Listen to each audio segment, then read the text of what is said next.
नमस्कार दोस्तों, आप सभी का हमारे YouTube चैनल करियर एडवाइज़र में स्वागत है। कल 5 मई को नीट 2024 का एग्ज़ाम था, तो आज हम बात करेंगे कि नीट 2024 में कितने स्कोर पर, कितने रैंक पर MBBS में गवर्नमेंट कॉलेज में एडमिशन हो सकता है। तो आइए चलो वीडियो शुरू करते हैं। तो आज का हमारा टॉपिक है नीट UG कट ऑफ 2024। इससे पहले हम 2023 के बारे में बात करते हैं। पहले जर्नल की सीट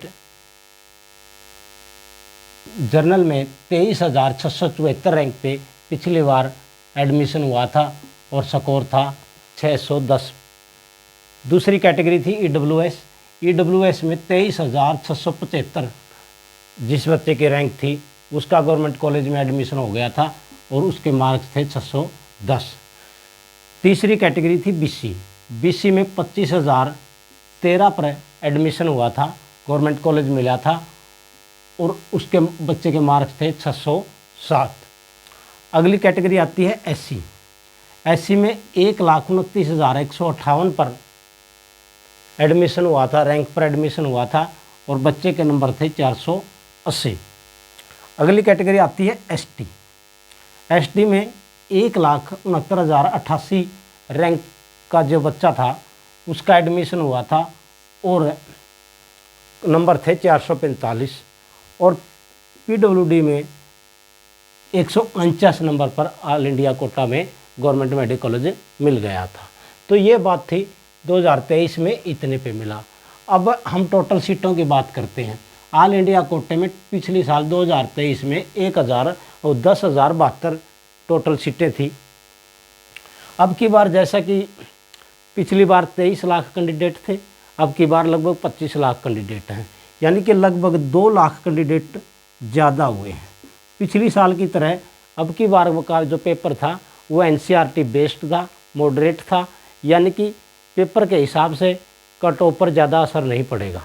लेकिन जो 2 लाख बच्चे बढ़े हैं इसका कट ऑफ थोड़ी सी हाई जाएगी। लेकिन इसका एक अन्य कारण है कि इसका भी असर नहीं पड़ेगा। इसका कारण यह है कि अब की बार मेडिकल काउंसलिंग को 120 नए कॉलेजों ने आवेदन किया है MBBS के एडमिशन के लिए, जिसमें से 56 कॉलेज गवर्नमेंट कॉलेज हैं।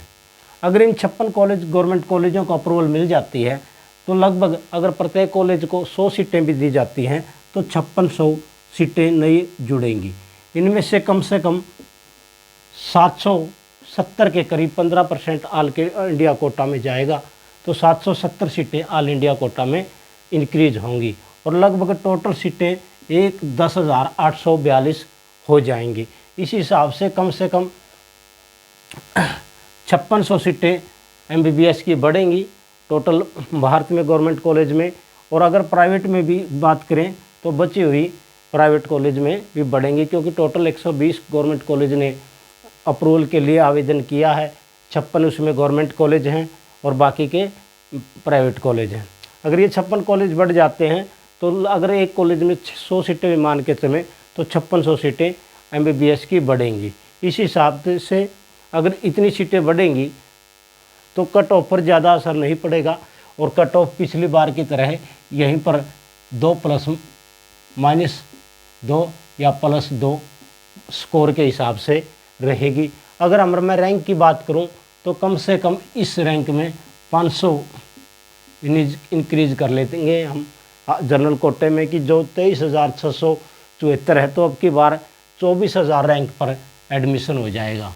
24,000 रैंक आएगा जिस जनरल का बच्चे का, उसका ऑल इंडिया कोटा में गवर्नमेंट कॉलेज मिल जाएगा। दूसरा EWS में पिछली बार 23,675 पर एडमिशन हुआ था, तो अब की बार ये भी 24,000 से ऊपर ही जाएगा, +24,000 जाएगा, इसका एडमिशन हो जाएगा। BC में 25,013 पर एडमिशन हुआ था ऑल इंडिया रैंक पे, इसमें भी कम से कम भी 2,000 और जोड़ के चलें हम तो लगभग 27,000 ऑल इंडिया रैंक पर एडमिशन होने की संभावना है। SC में इसी प्रकार SC में भी बढ़ोतरी होगी और ST में भी बढ़ोतरी होगी। इसका कारण यह है कि जो ऑल इंडिया कोटे में 770 नई सीटें लगभग बढ़ना तय है, क्योंकि 56 गवर्नमेंट में नए मेडिकल कॉलेजों को अप्रूवल मिलने की संभावना है, जिससे सीटें बढ़ेंगी और बच्चों जो कट ऑफ है थोड़ी सी गिरेगी। तो मेरे हिसाब से जो ये नंबर पिछली साल का ट्रेंड है, इसी के हिसाब से अगर नंबर के हिसाब से बात करें तो -+2 का डिफरेंस रहेगा और ज़्यादा डिफरेंस रहने की संभावना नहीं है तथ्यों को देखते हुए, क्योंकि पेपर मॉडरेट था, पेपर पिछली साल के हिसाब से ही था और जितने बच्चे बढ़े हैं उसी के हिसाब से कम 120 कॉलेज नए खुलेंगे, जिनमें 56 गवर्नमेंट मेडिकल कॉलेज हैं। उनमें से सीटें बढ़ेंगी, कम से कम 5000 सीटें, 5-5.5 या 6000 के 5 और 6000 के बीच सीटें बढ़ेंगी। इसके हिसाब से जो कट ऑफ है वो आई नहीं जाएगी। पिछले 5वें राउंड तक इतने पे एडमिशन हुआ था, ये स्कोर मैंने आपको बताया। आपको वीडियो कैसी लगी, वीडियो को लाइक करें, शेयर करें। हम एक वीडियो ये बनाएंगे कि हरियाणा स्टेट और ऑल इंडिया कोटे का जो आपस में डिफरेंस क्या रहा था पिछली बार के एडमिशन में, ये मैंने ऑल इंडिया की कोटे की भी बता दी है और पिछली वीडियो में हमने हरियाणा स्टेट कोटे की भी जो नीट की कट ऑफ थी वो 2023 की बताई थी। बाकी आप सभी का दिन शुभ रहे। धन्यवाद।